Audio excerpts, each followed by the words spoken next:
Hello, friends, and welcome to something different. We seem to be doing a lot of different things here on this channel, kind of more recently, between uploading like VOD highlights and, the Wild Arms video. But in honor of Pride Month, I wanted to do something that was suggested to me by a very good friend, and I kind of immediately ran with the idea that he gave me, and yeah. This is kind of what sparked it. So I don't really know how to do a Draw My Life, so if I even use this, we'll see.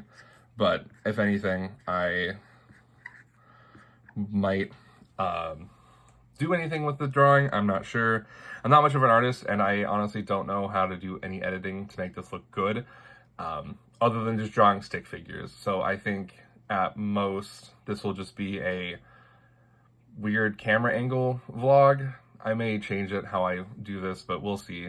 So I'll just go through this kind of now, and if I feel like drawing anything, I will. I'm not great at drawing, so I thought about doing this as a Draw My Lifestyle, but as a Draw My Coming Out story, but I don't have the speed or the ability to do that. I can try, but to just dive in. For those of you who don't know, hi, my name is Ryan.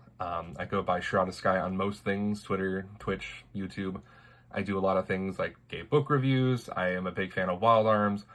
And when I was 8 or 9, I don't remember the exact age, but I remember that I had a moment at that age range where I knew I was different, and I can recall the exact moment it began.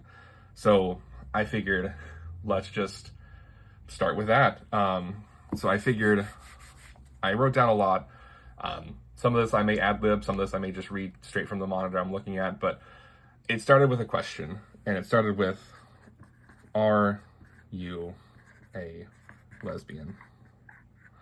Now, as a gay male, that probably won't be a question you hear often, but as an, kid, we're around 8 or 9, living where I didn't know what that word meant.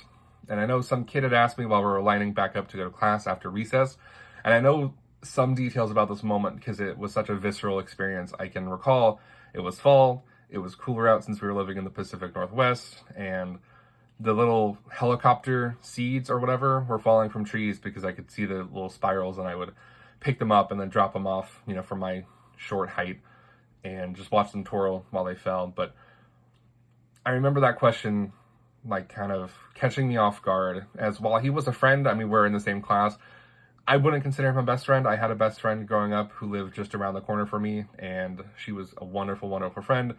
And when I moved, she was the one who I really missed. But besides the point, I wasn't sure what the word meant. So I just replied with a dismissive no and tried to ignore the feeling it gave me inside. I didn't know what the word meant, and I remember feeling embarrassed over not knowing. And then he followed up with, so you're gay. It was more of an accusation, from what I can recall, than a question, but it hit me like a ton of bricks. Well, if you're not a lesbian, you must be gay, right? The word, again, made no sense to me. I had never heard that word before, and I didn't know what he was talking about, and so I denied the kid that asked again.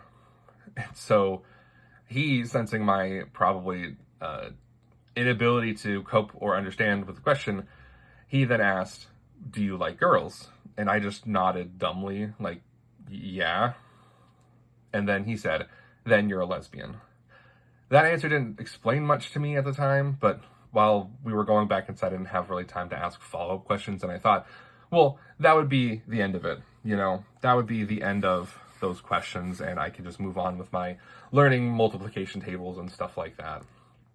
Now, as an adult, I kind of look back realizing that the kid in my class must have learned what those words meant either from media or his family or maybe an older brother or older sibling, and decided to be cool and use those words around the, kind of elementary school setting that we were in.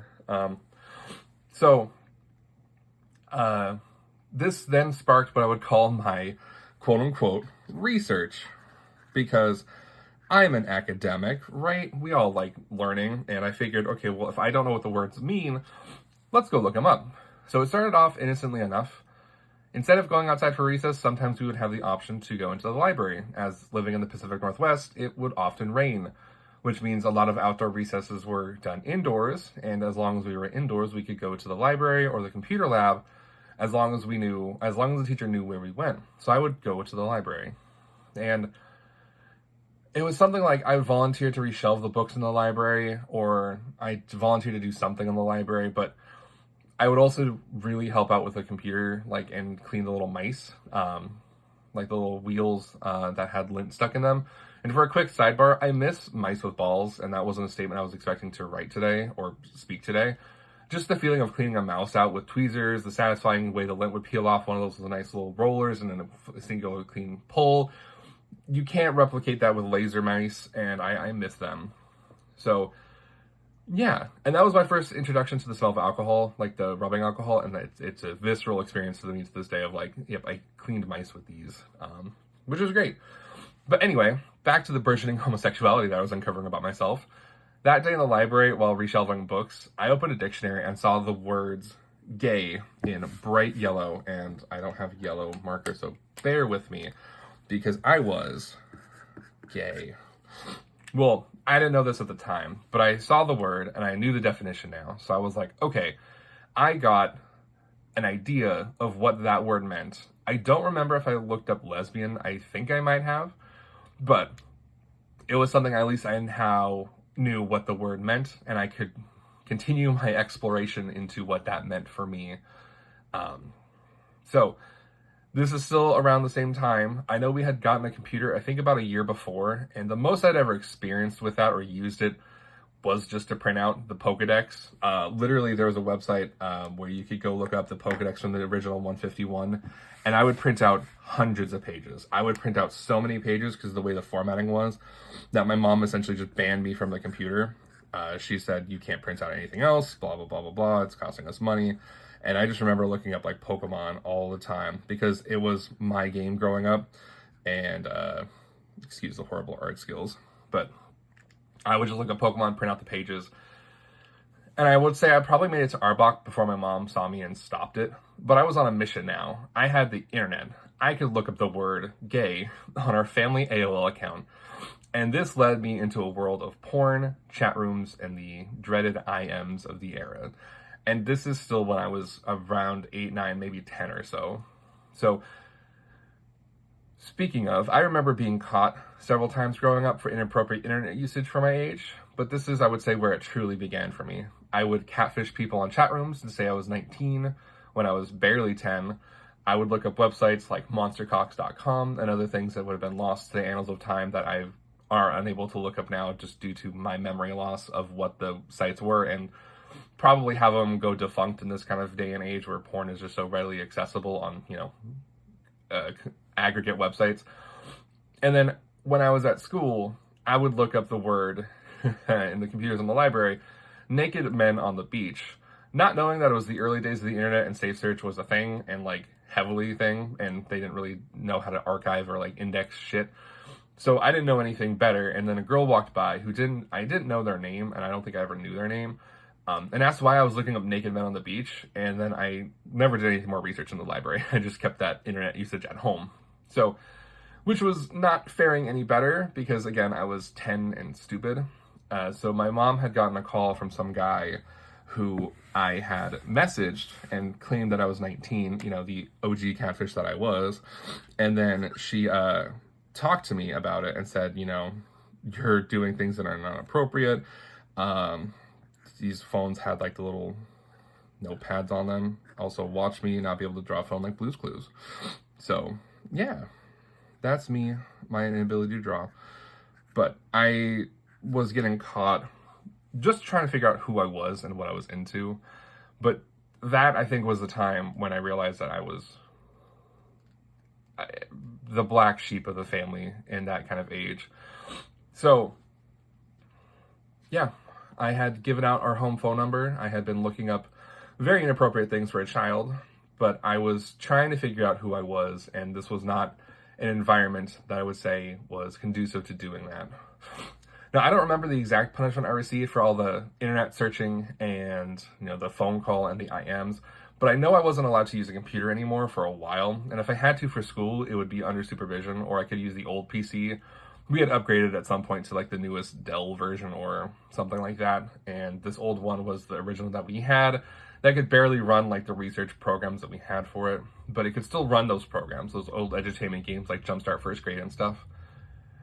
And then that was pretty much all I can remember from that era. I know I'm about to go into the third grade section, which is also around the ages 8, 9, and 10-ish. But I think all that happened in the second grade. And then by third grade is when two of the friends that I had, quote, unquote, had friends in second grade, one of them was the one who asked me if I was a lesbian, came up to me at the end of the day and called me gay. They then ran down the hill to the lower playground where the buses were, and I was left stunned there and confused. I was what now? I was not sure what, if I even was, but I knew I liked what I saw, but I didn't know that was the official label. Despite doing the research, I was kind of a dumb kid. But now I had this word that I knew what it was, and I didn't know if I was it. But I knew I liked the things that I saw when I looked that up on the internet, so I thought I was. And I still am. That hasn't changed, but as a, burgeoning, I would not even say preteen, just a burgeoning child going into like maybe baby preteen era, it was hard. And so I remember going through the rest of third and fourth and fifth grade with the only friend I had was the neighborhood girl from down the block. And I left Oregon for California. So I don't remember when this happened, because I just wrote this at the end, but before we had left for California, my mom ran daycare, and so it probably would have had to been before the last year we were there in Oregon. But we got into the game of show me yours and I'll show you mine, and I remember one of my friends at the time told his mother, and this led to me getting into even more trouble, as I wasn't the one who came up with the idea, but I was the one who went along with it. And yeah, so as you can see, I'm just getting in trouble left, right, and center for, I would say, typical kid shit, but I understand, parents are protective. But then we moved to California, and I don't recall when we had our own AOL accounts. We were really paying for AOL for a long time after it was kind of the next biggest and best thing. We really should have switched, but I know we kept having AOL as like our main, not internet provider per se, but just as our like email and our internet access, like the browser and stuff like that. So I know the year was 2003 because that's when we had moved to California. And I remember it was probably one of those teen ones because I think I had learned my lesson at that point. And I met somebody. We connected, we started talking, and then we started IMing almost, daily after school whenever I can get the computer. The username was so fascinating to me at the time. It was the old wise ass 13, and I don't know if I got that name in the correct order, but I know it had the word wise and the word ass because my mom threw a fit over the word ass. I know it had 13 because 13 was edgy at the time. And so I know I was 11, and I knew some curse words, but I hadn't done much searching, so I didn't know, how my mom found out I was talking to this complete stranger who had ass in their username, but she did. And then she was, again, none too pleased with who I was talking to. I had no idea if anyone said anything online was true back then, like if they were actually 13 because they were around my age, or if they were just lying like I was, except in reverse, being an older male or older adult talking to somebody younger. I couldn't tell, but at least I can say that I was more responsible with my internet searches, as my family computer was in the living room now for all eyes to see, so I wasn't doing anything too egregious, if you will. But I was still doing stuff. I was still being a little mischief on the internet. So my solution, though, I moved things to email. Nobody checked those, right? So I must have found a gay chat room at some point during some weekend internet usage or late night usage when I was home alone or something, and I met an adult man. And at this time, I told him my real age. I told him that I was 11, 12 or something around there. And I wrote him for years after that. We moved houses in middle school to high school, and I was still in communication. I had snuck out of my house trying to meet up with him several times. But I think I'm skipping ahead a bit, but this is when I started fully committing, I guess, to the idea that I was into men. At least fully committed to myself that I was okay with this and wanted this. So let's go back to when I was 11, specifically moving from Oregon to California. I had made new friends in this new middle school, and this was great. And then we moved again. And then I started middle school friendless again. And this time I knew better. I wouldn't tell anyone I like guys. If anyone asked me if I was into girls, I would immediately say yes. And I would just live my life in quiet desperation of, being in the closet. I had to move into a closeted state, not only just for my family, but because I lost, if you could say that, the two guy friends that I had in elementary school because they thought I was gay. Apparently gay was being wrong. So in the closet I went. And so I remember going into middle school, since we had just moved from like elementary school-ish when we moved down to California to middle school. I didn't have any friends since this was a whole new city and a whole new school district. But I remember the first couple of days were fine. It's all, the whirlwind of new schools and stuff. But I had a couple of friends in the onset. And then there was a third. We got a new student during our 7th grade year, the first year I was there for everybody. And then the four of us became inseparable. It was always us four. We would do stuff always at school. We'd try to hang out after school, hang out at the parks, walk home, hang out, all this kind of fun stuff. And I was doing great. Nobody knew, and nobody would have to ever know. And nor would anyone ever get the slightest inclination that I was gay. And it worked. Up until one of my friends tried to set me up with a girl. I refused to spend time with her, and she said she wanted to be my boyfriend. So then I was like, at that time, just agreeing with anything so people wouldn't suspect anything. And I wasn't into her, and I never was. Never was into any girl at all. And she broke up with me, and I think she broke up with me via a friend, and it didn't hurt. Or one of my friends. I think one of my friends was trying to pressure me into like hanging out with her, and I was just like, no. I was able to do a lot in middle school and kind of like fly under the radar, but that stuck out to me of like the one girlfriend I had for like maybe a day. But I avoided things like getting pants, those weird awkward questions about, well, who are you going to ask to go to the dance with? Because I just never went to them. I never went to a dance, never went to my prom. And I was a math nerd who got perfect grades and read too much and was quiet, who read the dictionary and played Scrabble. And it worked. As the other three in my friend group were loud, and I would just go along with whatever they had planned for the day and just, lie in the shadow. No attention was drawn to me, and that was working. So then something changed. I decided to tell my crush. One of the 3 guy friends that I had during middle school, that I liked him, but I liked him more than friends. So Kingdom Hearts 2 had just come out, and this was my game. My dad showed up with it randomly one day, and I fell in love, and I decided to do it in one of the most iconic ways to tell your crush that you liked him. Not by directly telling him, no, by writing a note based on the lines that Kyrie says at the end of Kingdom Hearts 2, putting it in his backpack in a place where he'll never find it, and then expecting him to text or call or something when he gets it. He did none of that, because I didn't make it known. I just put it in there and let it happen. So the lines that I'm talking about are what I would say Kyrie reads off at like the end of KH2, I believe. It's the thinking of you wherever you are. We pray for our sorrows to end and hope that our hearts will blend. Now I will step forward to realize this wish. And who knows? Starting a new journey may not be so hard. Or maybe it has already begun. There are many worlds, and they share the same sky. One sky, one destiny. Now, I don't know why I thought this was the most romantic shit to write somebody, but I did. And so I wrote it. And I put it on a piece of notebook paper, folded it up, and slipped it into his backpack, into a pocket that I knew he was not going to look into. Why would he?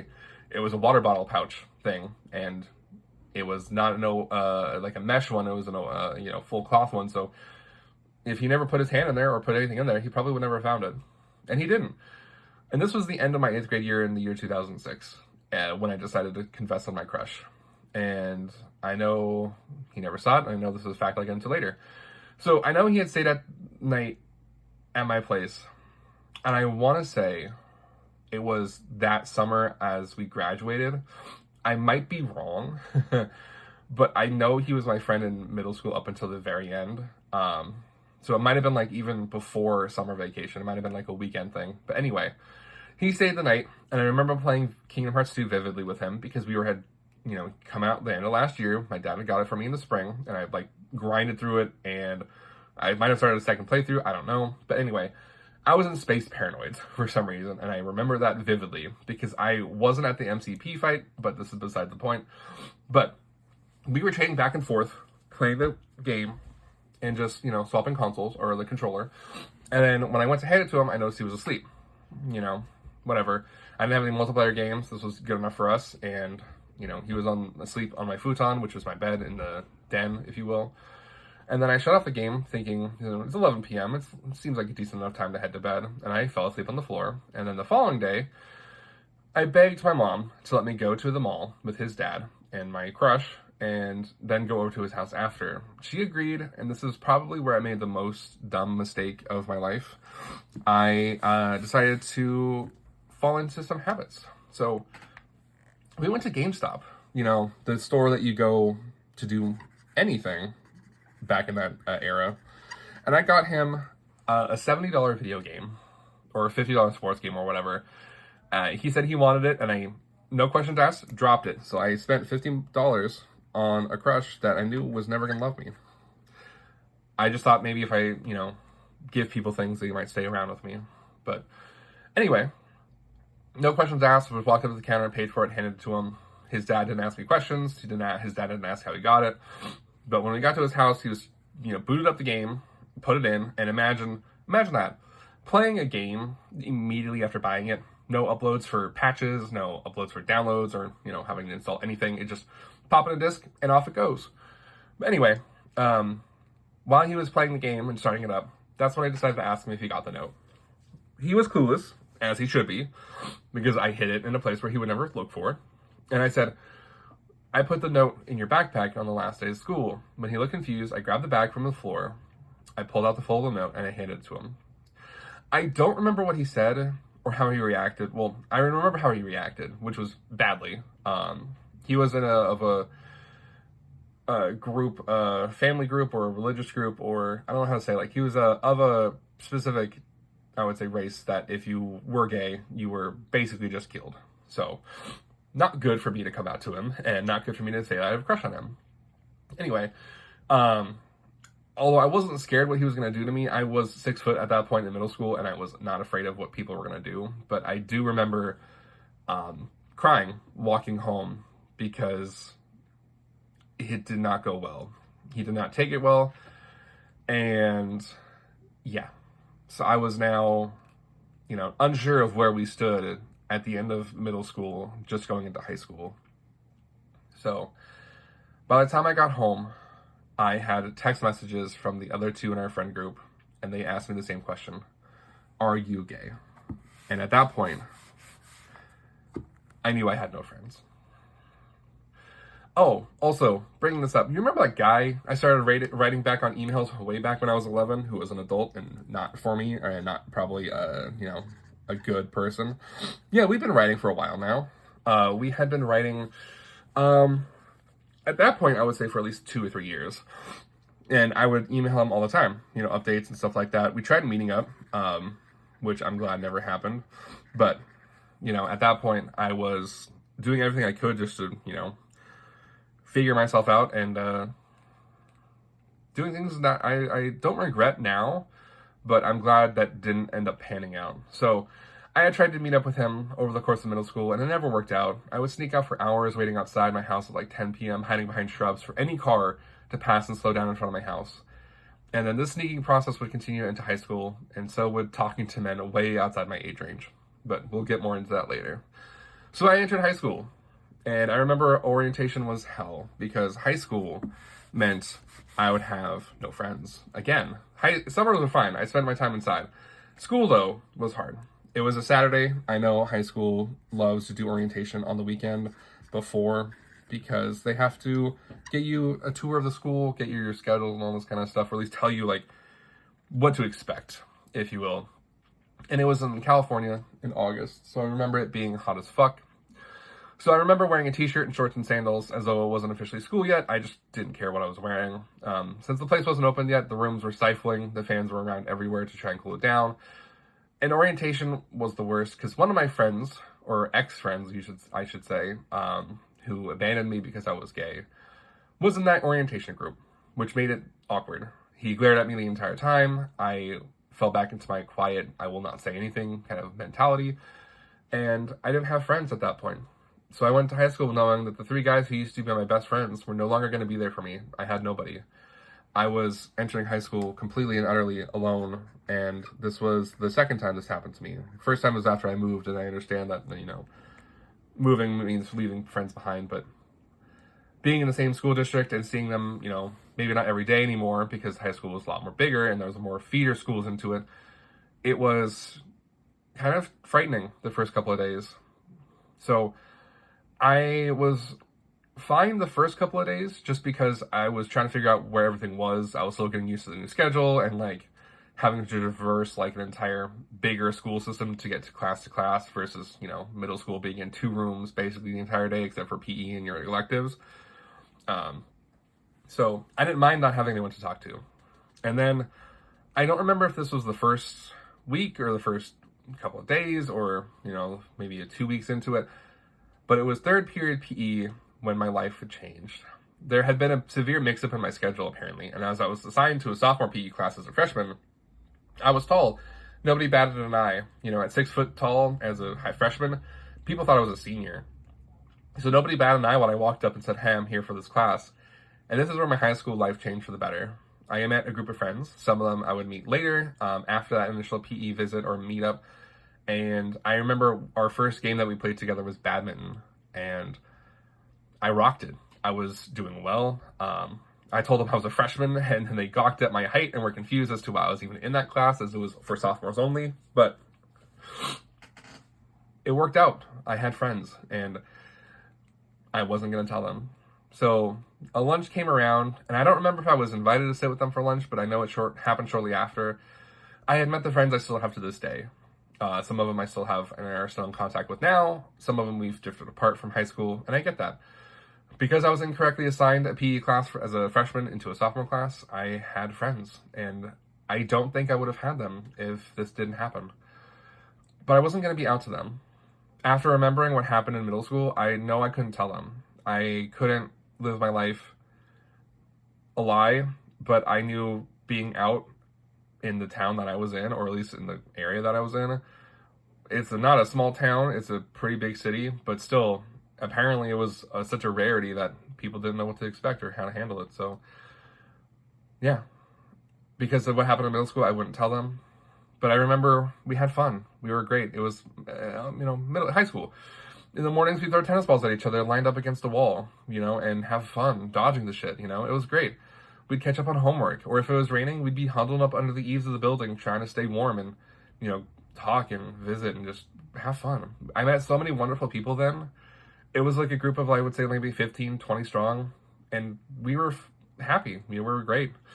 And then I was just the one rogue freshman who had wandered into their group because I was tall and it was in the wrong class. And then I met him. One of the exes that I count on my hands, really, or that I would count as an ex during that time. We would talk. He was rough, aggressive. He took charge easily. All things I couldn't do. And then I fell, and I had another crush. This time, I knew I would never tell him, or anyone. Spoiler alert, though, I told him. So now that I have friends, I'm doing great. I had high school, I had friends, I had MySpace back then when MySpace was a big thing, and I had a crush again. All things you normally have in high school. Maybe not MySpace in this day and age, but still. And so I had signed up for a MySpace when I started high school as it was the in thing. Top 8s were all the rage, and mine was finally filled with friends and not just my family members. My brother, my sister, some cousins. And then I got a friend request from him, my crush, and I added him immediately. We chat for a bit, and I don't remember how soon this happened after he added me on Facebook or MySpace. I keep going to call it Facebook, but he asked me if I was gay. My heart stopped. I know this was after school because then I realized I would have to see him the next day. And then I was terrified. I didn't know what to say. I didn't want to lie because I just don't know. I can't recall what my thought process was, but I said I was. And so I was terrified. I didn't know if he was going to say anything. I didn't know if it was going to be like middle school all over again. So I walked up to the group of friends the following morning, and my crush was nowhere to be seen. The oldest guy in the group, who was a senior, when it was actually taller than me, which was surprising. He told me that they knew my crush had outed me and told all of them I was gay. They kicked him out of our friend group. They said they didn't care if I was gay. They openly hugged me. They patted me on the back. They said, we care for you. You're our friend. This is not going to change anything. And the roller coaster of emotions that I felt left me speechless for sure. Like I said, so many hugs, words of encouragement and acceptance. I was on cloud 9 for that morning. I had found them. Friends who didn't care if I was gay. I was no longer in the closet. And I don't know when it happened, but I know it didn't happen for a while. But eventually the guy that I had a crush on, who outed me, he was allowed back into the friend group. I said it was fine. He had shared a secret with me, and I understand why he did it, to, if you will, throw suspicion off of him, but it wasn't the right thing to do. And I wasn't going to be petty. I could have been. I should have been. But I wasn't going to do the same thing to him. I wasn't going to out him. His secret was safe with me. And, yeah. So, yeah. But it's not hard to guess what his secret was. I did call him my ex, so should be fair enough to read between the lines. But something that's been missing here is family. I haven't been talking about them much this time. They weren't really involved much. My brother had a fiance, and during one summer I met her cousin, who was openly gay, and I had so many questions. I messaged them on MySpace, and you would think I would have learned, but I got into so much shit for it. My brother found out from his girlfriend or fiance. Then my brother told my mom, and then my mom came to confront me. And I want to say it happened the summer after freshman year, because I remember vividly the conversation I had with my mother. Again, my memory is not the greatest on a lot of things, but I do remember some of these more visceral moments of my life. And she had came to me. I was still in the downstairs den on a futon, as my brother had taken the upstairs bedroom with his fiance. She woke me up, and she told me that we needed to talk. She told me that my brother's fiance's cousin wasn't a good person, that they were going to hell because they were gay. And I don't know when she had told me this, but I do remember during my younger growing up eras, my mom would tell me this. If I was gay, I wouldn't have any friends. So I threw her words back at her. I said that I had friends. I was out in high school and nobody cared. Then she said that she would be sending me to conversion therapy. She'll still deny this outright to this day, but I will never have forgotten that conversation. I was still on the futon, living in the den. Oh yeah, because my brother was upstairs and took his room with his fiance at the time. And then the conversation moved to the dining room table. My father told me he refused to have a gay son to my face, and I stood my ground. It was one blowout after another. So, that was it. That's all I wrote for that section. I don't remember what came about of it. I think it was a mutual, let's just not talk about it, ignore the elephant in the room, because, as we'll see, I have more. So we moved to the summer between my sophomore and junior year, I think. I don't remember years that well, but I do remember, like, events more than, like, small stuff. But moving, I would say, is a big thing as well. But anyway, I could drive. This meant no more walking between schools or taking the bus. I would drive the family van, and it had curtains and a bench in the backseat that turned into a bed. And then totaled that car when I was in college. But besides the point. So I don't remember when this story took place, but I know it was either junior year or senior year. But I'm guessing junior year. I was still in those chat rooms, but this time on the PC that was not in the family room. I guess things do change. And I had plans to meet up with a friend. I snuck up out of my room, threw out the garage, and out the garage door to the backyard, and then from the backyard to the front yard. I was a master at this. I had figured out the easiest way to get out was not through the front door, where everyone else was. It was to go out through the back, and then go from the back to the front, because I would pass by nobody's windows, and the only person that may hear at that point would have been my sister, whose room I would have to pass. But I did it. I was out. I met up with this older man. I was in high school. I lied about my age, again, as I'm one to do when I was a burgeoning gay in my teens. And then I went to his place. We had, a mediocre time. I was grossly insecure about myself. Still am, but it was not a bad first time, just not something I would write home about, but got written home about me anyway. So, skipping this awkward sexual encounter, I then, on the way home, turned on my phone because I had it off to see that my brother was calling repeatedly. I had been caught. And this time, I was going to bring somebody down with me. So, being the resourceful person I am, I made a plan. I didn't have shoes on. I snuck out because shoes make noise. So I had this guy get off the freeway and drop me off in Rancho. I would then pretend that I had ran away. And I told my brother where I was. They came and got me. And when I went home, I saw a plethora of people awake, some in various states of concern, and more people than I was expecting. My brother's wife's sister was over, and they had been told I was missing. So I had told them I had run away because I was gay, and nobody in the family would accept me. That was my story, and I was sticking to it. Coming out in that scenario was by far the worst. Emotions were high. I was crying, yelling, filled with embarrassment, shame, anger, and worst of all, the knowledge that my father would still not talk to me after this. He didn't want to hug me. He sat on the counter. I was standing a few feet in front of him, sobbing my eyes out and shaking. He didn't want to hug me. My coming out story started when I was a kid, being asked if I was a lesbian or not. My family struggled with my sexuality more than I did. I knew who I was, and I was mostly okay with it. If it hadn't been for that group of friends in high school who had befriended me that during that one badminton game and, later, I wouldn't be here where I am today.